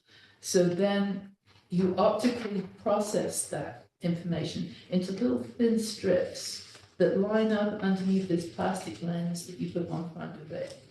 Now, the show we're gonna have is gonna be, I can't remember exactly the Japanese name, but one of these holographic artists, Patrick Boyd, went to Japan and shot over 50 portraits of individuals who were at Hiroshima and Nagasaki and survived. And they're obviously all in their 80s or so now. They're larger than life portraits. We're probably going to only be able to have maybe a dozen or so of them because we don't have the space probably. But I think it will be a very powerful show. They're black and white and they're deeply emotional. But that's an interrelated technology that we're also want to show and going forward, not just exclusively holography, because all of these things kind of overlap. And we want to educate about it. And going forward, I should also add, the board is on the brink of deeper discussion of us formally becoming a museum. We started out as an artist residency program back in '98, but almost everybody that comes in talks about our holography museum. So, and truthfully, we can probably get a wider range of funding as a museum going forward, which is what I think we're going to ultimately do. So, and given the current circumstances, if you come and join us on Saturday night, the International Museum of Dinnerware Design, and then us on the corner of Diedrich Street and then CPW are all opening up on Saturday night. Oh, nice. So it will be a big good party. It will. Thank you. Thank you. Any more questions? No, thank you. Okay. One more Thanks. applicant. And good luck with everything. Thank you. Come and see our shows. Your turn. Would you ask me to introduce yourself and the application that you're here to present? Sure. Hi, everyone. My name is Richard Pyle Ortiz. I am the Executive Director of the Hudson Valley LGBTQ+ Community Center. And what we propose is an expansion of an existing support group that we have at the community center called Rainbow Lounge. Really, and the key part of this is developing a small cohort of trained peers who can be visiting friends for LGBTQ seniors. What we have seen is a Rainbow Lounge program is well attended. And there are people who come frequently, if not every week. But we also have encountered circumstances where individuals really need more support, they just need more connection. Or unfortunately, what happens is as individuals age, they're no longer able to make it consistently at Rainbow Lounge, or they need assistance getting there. And so for these reasons, we really looked at, okay, what's the gap here? We are able to, through funding we have from the New York State Department of Health, provide counseling to individuals, and it funds Rainbow Lounge as well, but there's this gap in the middle. And that's really what we're seeking for some modest support to create that. Do you want me to just keep talking? Okay. 15 minutes, and the more you tell us, probably the less questions they may have. Okay. So I can talk a little bit about Rainbow Lounge and the concept of peers. And this is something I saw. I was the founding director of the William Way LGBT Community Center in Philadelphia. We created that community center. It seems so very long ago, but it actually wasn't. It's amazing how time kind of stretches out. At the time I came together with other individuals to create that community center, there was another, you couldn't really call it a community center, but another entity that existed in Philadelphia called Penguin Place. it was a silly name that no one knew, and it was literally on a back alley in Philadelphia. If any of you have been to Center City, Philadelphia, you know there are these very narrow streets between the main streets. It was tucked away back there. It only had two things going for it, and one of them was this incredible peer counseling program that persevered with almost no funding. That program became part of the William Way Community Center when we created it, and it still exists today. And so in my time as director there, I really saw the place and the value for peer support, trained, supervised individuals who were providing support to their peers. And here at the Hudson Valley LGBTQ+ Community Center, when I came on board a year ago in December, the community center was still in the process of rebuilding itself. Community center is very much a physical thing. And when you have a pandemic that forces us to be apart, it's a challenge. But we had a few things that were really going well, and one of those was Rainbow Lounge. It is peer-led. So initially it was led by one individual who stopped doing that because he became our building manager. And now it is led by two individuals, both of whom demographically are part of the target age group, which is 50+. I say that acknowledging that when we look at the individuals who consistently attend, it's really closer to 62+. It tends to be an older group. And it's led by two individuals, one of whom is a retired nurse, the other of whom is an artist who still is working. And it's also nice because there is gender parity. One of the facilitators identifies as male, the other is a woman. And so it's a kind of nice balance for the group, so that all feel welcome and all feel that their concerns are addressed. And the idea for doing this really came from Michael, who used to be the facilitator, and the two of them, Tracy and Beth, who currently coordinate it. Unfortunately, right before I started, we had, I think, an example of why something like this is needed. An individual who was, as I understand it, was regularly attending Rainbow Lounge, but was really declining and unfortunately committed suicide.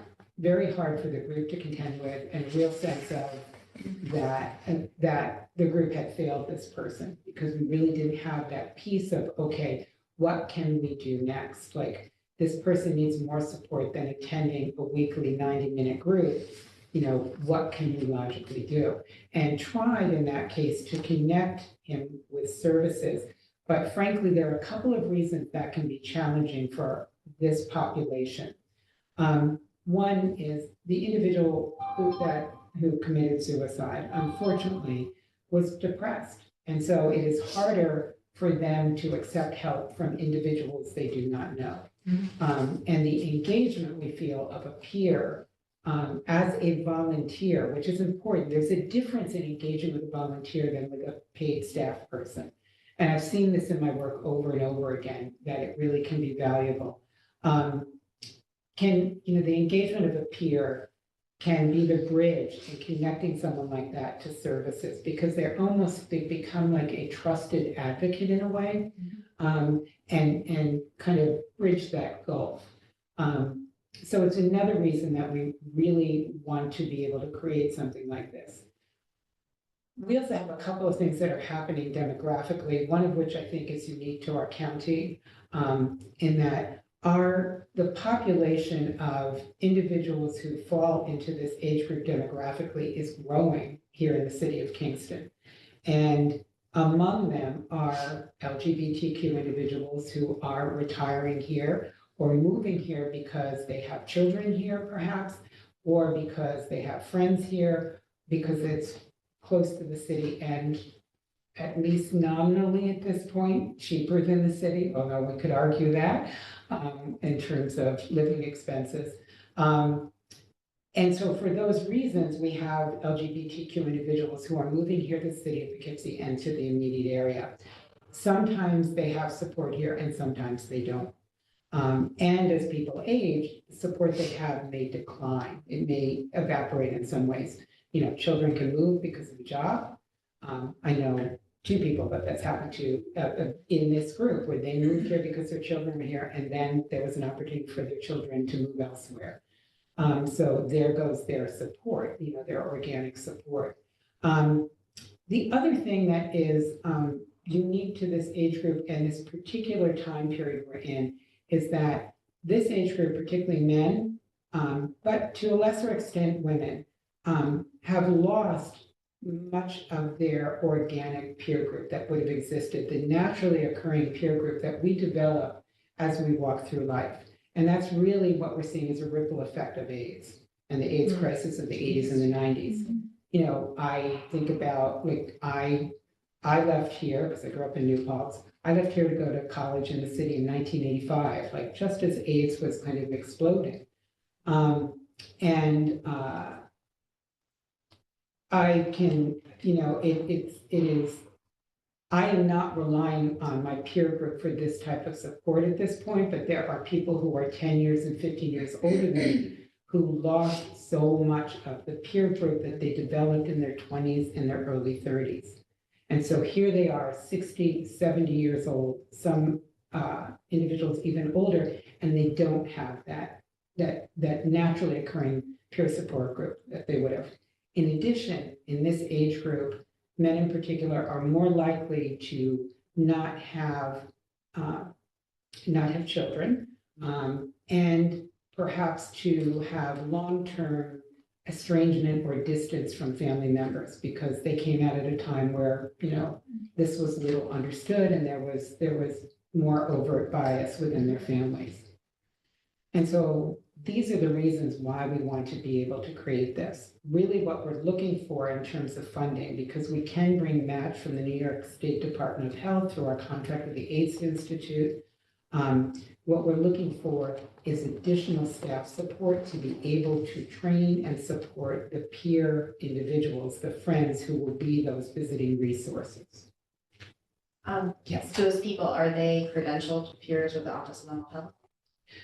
Oh, I know, no, they could be. Yeah. We're not requiring that, Yeah. right. And from former work with the Adoptive and Foster Family Coalition, I'm very familiar with that model. And I was so glad when that came into being, because I think that's an example of how you have a trusted advocate who has walked some part of the walk that you're walking, and that can really be a bridge to connecting you with professionals who honestly, while they may be experienced in their field, may not always be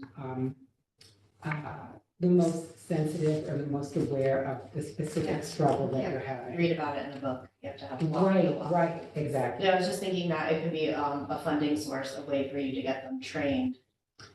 That's a really great idea. And for those who opted to do that, that could be a nice skill for them. Without a financial burden on. Right, right. I don't know, because when I'm thinking about when this developed, we looked at oh my God, getting this, the hoops you had to go through to get the funding to do it were considerable. It might be streamlined. There's a lot of, because of the pandemic, a lot of the training now is online. Okay. So that could be a really viable way to add on to this. And there will be some individuals who don't necessarily want to do this. And I think in the proposal, I said that I would be the one to develop the training curriculum because I am the one presently on staff as the most experienced with that. Immediately prior to the community center, I was the director of training and program support for CASA of New York State. And CASA is a program that recruits and trains individuals. These are individuals who are volunteers, who are then appointed by FAME to work with, to be advocates for youth who are in foster care, children and youth who are in foster care and their families. And so it's a very similar model of individuals who come from different walks of life. Some of them have had personal experience with adoption or foster care. Either they were in foster care or they are adopted, or they have family members who were. But the idea of training them to be advocates, so kind of in a volunteer way, being a paraprofessional and a bridge. Because you can imagine in that environment, you're dealing with professionals as well who understand how the system works, but are not really good at explaining that to lay people. And so having that bridge and that connection between a judge on the bench and attorneys and individuals at the Department of Social Services, for instance, can be very valuable. So became very experienced in how to train individuals to best do that and how to support them. And had to learn how to do that during the pandemic, Yeah. obviously. And keep people awake for 3 hours at a time. Yeah, yeah, yeah, it is. I have a question. Okay, great. So it says that you currently have about 30 participants Mhm. for Rainbow Lounge. What are you expecting there to be more people? I mean, because when you're saying the expansion of the Rainbow Lounge, like, are you expanding it to get more people involved? Or, I mean, because then you had mentioned that you were looking for the funding for salary. Right. So the salary for this position would really be dedicated. So let me back up a little bit. The facilitators for Rainbow Lounge, Tracy and Beth, they receive a stipend, an hourly stipend for their work. That comes out of the Department of Health funding. So we're not looking for support for that. But what we are looking for support for is staff to be able to handle the recruitment and the support of the visiting resources, the friends, as we describe them here. That's what we're looking for funding for. So and it's not a requirement that we may have individuals that are referred to us who need this level of support, who don't regularly attend Rainbow Lounge. But this idea came out of Rainbow Lounge, where we are working with individuals regularly in this age demographic. Did that answer your question? Kind of. Okay, I'm gonna follow this up with Sure. just one more, probably more than two. fire away. So, I've had plenty of caffeine. you're gonna have to have documentation support when if you get funded in order to reimburse. Mhm. So at least 51%, it's been a long day, at least 51% of the people that you serve have to be LMI. Mhm. So you have to be able to prove that, whether it's through them doing self-certification, and they have to be residents of the city of Kingston. Do Mhm. you find that that's it? I don't think that's a barrier for us, because frankly, individuals who are on the lower end of the economic spectrum, there's also a relation to lack of support. Those are individuals who cannot necessarily pay for support, and just are more likely to be isolated in some way. So I think there is a relationship between those eligibility criteria for CDBG and who we would be looking to serve. I mean, there can be exceptions to that, but when I read that, when I talked about it with the two other staff mentioned in here, none of us felt like, okay, that's going to be a problem. Just something we like to throw out there. No, because no, thank you. we have funded people and then they're like, well, I don't know how I'm gonna give you that information, and it's like, well, we kind of discussed it, ahead of time, and it just makes it easier if we let If you everybody put know it that out there there have to be folks, yes. demographics, and have to be 51% at least that are served. Mhm. Okay, so I want to get back to you're at 30+ participants now. Mhm. Do you, and the reason I ask this is because if you get funded, Mhm. part of what I have to put into the annual action plan is the actual amount of people that you are anticipating on serving. I could say 30, but if you think it's gonna be 50, but I don't like to overstate that either, because at the end, then I have to actually report on what you did do, not what Right. you anticipated. Yes, and thank you. And, I just was earlier today going through this kind of number gymnastics in my head for a proposal we're working on through the Department of Labor. And, really trying to be very clear about how many people we reasonably think we can serve and not overpromise, or not, give out larger number. I think what we proposed is reasonable, and I don't want to overpromise. So I guess my When- question is the 30 of that is the number that you're Right, and some of those, as I say, may be participants currently in Rainbow Lounge, and I know that if we began to promote that we were able to provide this service, I know we're gonna get referrals from others. You know, from churches, from the Department of Aging, and from other service providers. And coincidentally, after we submitted this, the director of our Wellbeing Institute has been talking with staff at the Institute for Family Health, because they have, you know, of all of the healthcare providers in this area, they are one of the only ones that provide gender affirming care for transgender individuals, and they're more progressive, and they just recently got a contract for funding from the same stream of funding that we do at the community center to provide different services because they are strictly health related. But, you know, in just talking with them, they ask this question. They are seeing patients who they know they need a little bit more support. They're not ready to, they don't want to leave their home. That's not the next step, but they don't have the income to hire a home health care aide, or maybe that's not needed. With this population, there's also kind of a fear in some ways of hiring someone who is not LGBTQ or informed to come into one's home. So, you know, the question was being asked by a healthcare provider here, do you have something to help support individuals like this? I also see that you provide the services free of charge. Yes. Which, right. No, I mean, that makes it easier as far as for us, when you're trying to catch the demographics and whatever. Because some of the programs that we have, they do what are called stipends. So if somebody could afford to pay, they might pay, but if somebody can't, then they allow for the stipend to, you know, right, kind of take out 51% part. The New York State Department of Health, the funding we get from them requires that we provide the services for free. The only place we are exploring now, looking potentially at some kind of sliding scale or a system where people who can afford to pay do, is for our counseling services.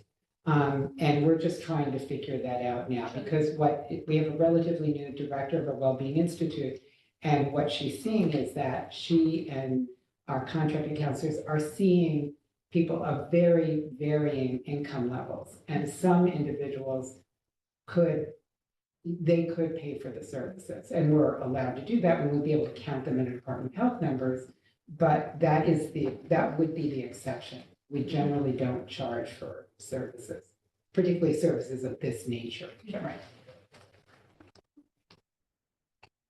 I don't have anything else. You guys looking at okay.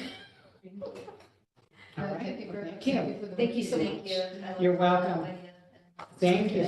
Yes, and I'm sorry I hope I didn't keep you all too late. What time is it? Okay, no, 7:30, not too late. No, not too late. Thank you so much. Thank you. Have a good evening. So the next meeting that we have is, I'm presuming that you guys don't want to stay any longer this evening. Yeah, exactly. It's time to go eat. Michelle's like, no, I was there 10 minutes ago. Unless you want to order. So the 28th is what I have. But me too. I have that on my calendar, the 28th. So I think that night we'll start talking about, you know, the applications and what you guys think and feel. And before then, I will shoot you guys all the spreadsheet that we use, that you can plug in the numbers and move them around, and then we'll go from there. Anybody else have any questions? So it's 5:30 on the 28th. 30, yeah, and that's. Before the community development Right. meeting at 6:30. So we won't get a whole lot done because you guys have to go, but I gotta keep the momentum rolling. So that we'll schedule another meeting after that. Yep, the next finish? one after that is, Oh, we have one already. we do. February 11th. I don't have that on my calendar. I'm glad Ah. you asked the question. Yeah, it's also So- on the city calendar. It's on the city calendar, so Yeah. that's also 5:30. Yep, Okay, and then again on the 25th. Basically, it's every other week until we can figure this out and then get the recommendations to the mayor, so I have enough time to write the annual action plan and get it submitted so that they can review it, because they have 45 to 60 days to look at it before they approve it. So I like to get it in so that they have that 45, 60 days, so come July 1st, there's no reason why on my end, Yeah. that we Always. shouldn't be, that we shouldn't be getting funded. You know, I feel like these meetings have been really helpful in terms of getting information. I mean, it's been, I know it's a little drawn out, but I also think that when you have the individual 15 minutes, because when you have everybody here, it's kind of hard because everybody wants to kind of jump in and answer questions that may not even have been asked yet.